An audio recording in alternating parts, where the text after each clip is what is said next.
July 23rd, 2024. Well, Biden's out of the race, so the speculation over that was ended yesterday, and I guess we are now looking into who's going to replace him, and it's looking very rapidly. It's looking like it will be Kamala Harris. Before he pulled out, there was always a little bit of speculation it might not be, and I'm not saying it's 100% certain right now, but I'm thinking about 90% maybe, maybe more than that. Because look at what's basically happened here is that she's managed to get the endorsement of Biden, both of the Clintons and now Nancy Pelosi, and several of the other people, such as Newsom, who was generally considered to be the person who might be a contender, is endorsed Harris. And it looks like even the other likely people so far, none of them have actually entered the race. So even though what will happen ultimately is that Biden will free his delegates, they are Biden delegates, and she apparently today is now taken over the Biden campaign, and now it's kind of the Harris campaign, and all this money that everybody talking about money raised, but this was money that was going to come in anyhow, but it was held back because Biden wasn't pulling out. Well, now it's been released. And so there are some issues about the using the Biden-Harris money for Harris. My guess is they're going to get to do it, but we'll see. The Republicans may file some lawsuit or something. We'll see what comes of that. But at any rate, it looks like right now that Harris has kind of got the money, got the Biden organization is now behind Harris. There may be a few defectors that quit, possibly, although I haven't heard any have yet. And there are a few people that are not too happy about it in the Democrat side. But it looks to me like that the Congressional Black Caucus is behind it. I think Bernie Sanders is behind it. So really, it looks like from the Democrat point of view, that's who we're going to be faced in the election. It's going to be Trump versus Harris, unless she in the next 4 weeks does something disastrous that gets her in the same doghouse that Biden got in from the debate. I've raised this idea all along that was this debate a good idea? Of course, it's a moot point now. But I said it might be either way, kind of a heads we lose, tails we lose, kind of like that. Well, maybe the coin actually fell down on its rim and fell in a crack or something where it didn't fall either way. And maybe this is good for us, actually, maybe.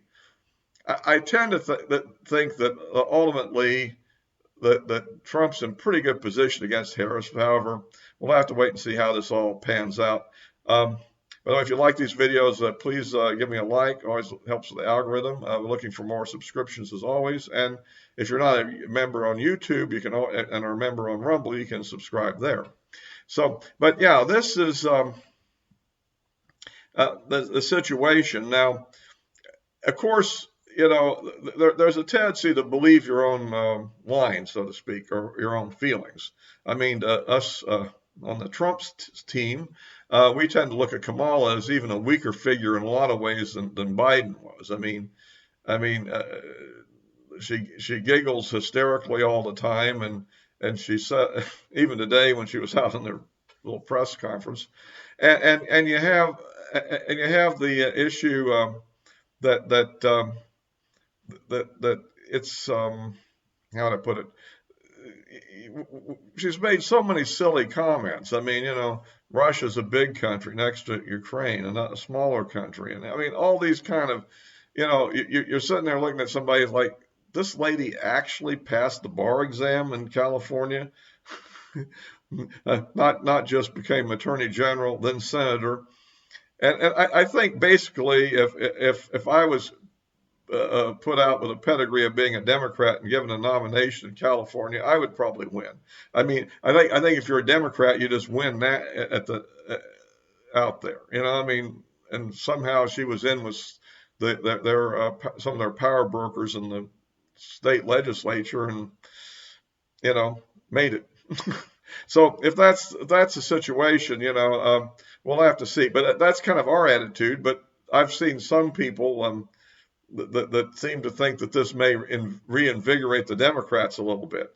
And I don't know how the more young vote, I mean, the real objection to Biden really wasn't literally age, although it was more just his dysfunctionality.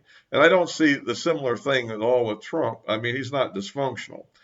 He may be a lot of things. In fact, he comes across looking pretty strong after the assassination attempt, which he was lucky enough that he didn't get hit in the head, rather than except for the ear.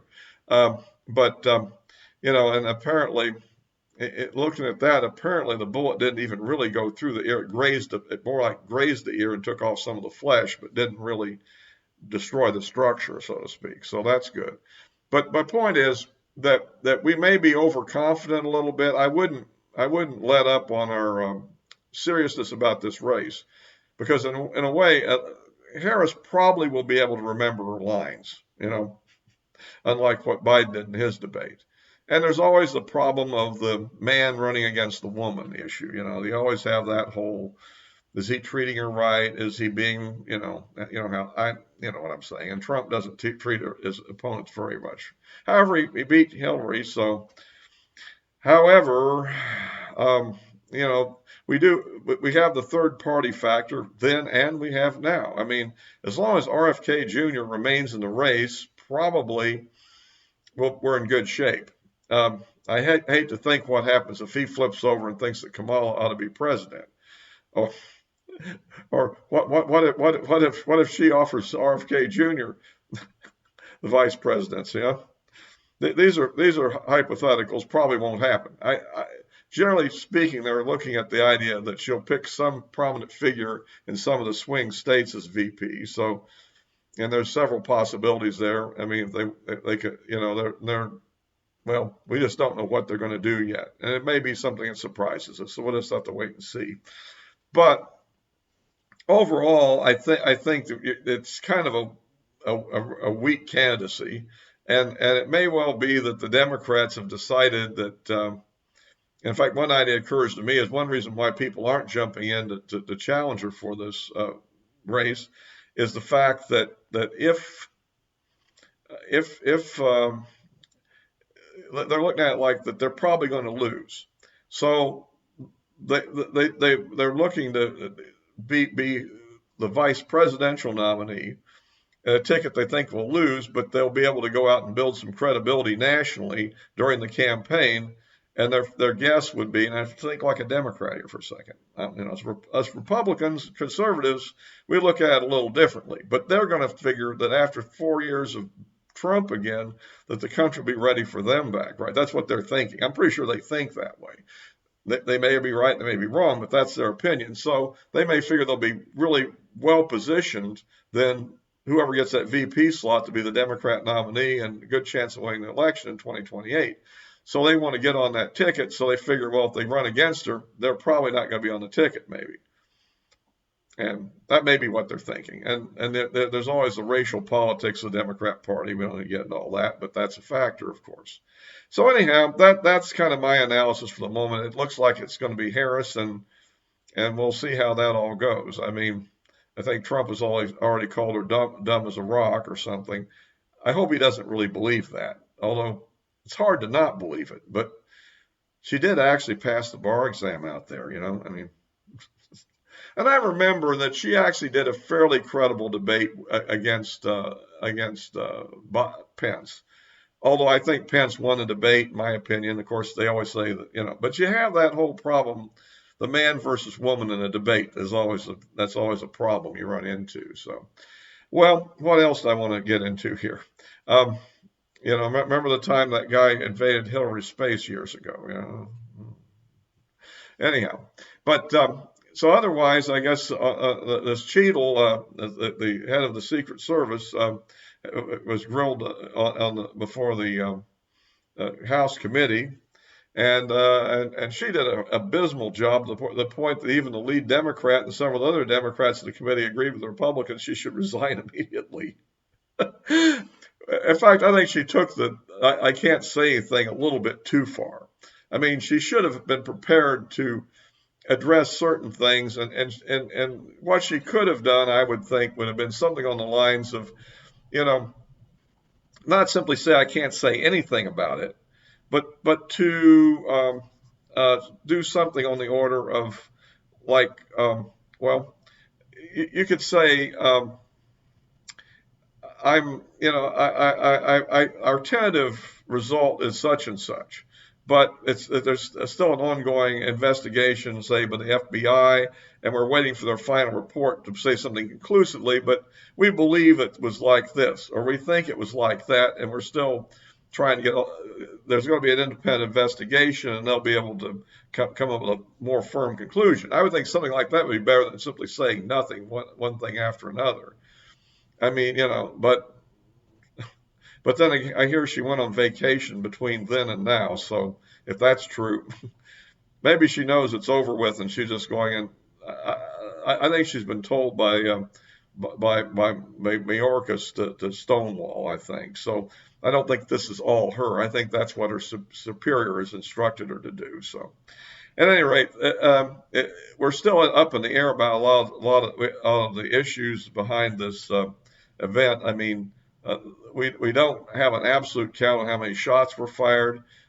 We believe at this time that the ladder wasn't really used to get up there, that the ladder that they saw was actually put up with the police to get there later, or there's so many confusions about this whole thing. And we don't know, again, as I mentioned in my last video, there's a big issue about his 3 supposed encrypted foreign accounts, which leaves open the possibility of a much deeper actual conspiracy possibility. Or maybe it's just, something, nothing else. We don't know yet on that. I think but like I said, the key facts have not really all been settled down. One of the interesting things was there was somebody threw out an idea that there might have been a shot fired by one of the sniper teams, I think the one that was more obscured by the tree, and that they might have missed. And then, because you see, remember in the video, there's a few shots fired, including the one, of course, that hit the ones that hit all the victims, including Trump and the guy that died and the other 2 people. And that there was about 4 shots fired. So looks about right. Then there's a gap, and then there's a whole bunch of shots fired rather quickly. And then I think there's one more at the end, which sounds maybe like it. So that might have been the kill shot that took him out. So it's what happened could have been, just for an idea, that he fired a few shots at Trump, a sniper fired at him, maybe obscured by the tree and missed, and then he tried to fire back at the snipers, which is why he was shooting real quickly and why nobody else was hit, even though he had a densely packed crowd, because the other people had already been hit earlier on. And then one shot from the other sniper on the other side takes him out. That might be the explanation of what happened, but that requires that 2 shots were fired from one from each team. And what I heard today was that isn't what happened. There was only 1 shot fired by the snipers. So as you can see, and then there's the water tower conspiracy, which I think is probably wrong, but who knows? We keep an open mind because facts are still being gathered, and it'll be a while before all the investigations are over. So anyway, but the main thing I think is that Trump needs to really put maximum focus on his own security and safety, because if there's any possibility that this is a deep state conspiracy against him, even if that's a low probability, but remember, he's beaten the lawfare, so I'm kind of concerned what would they do after that?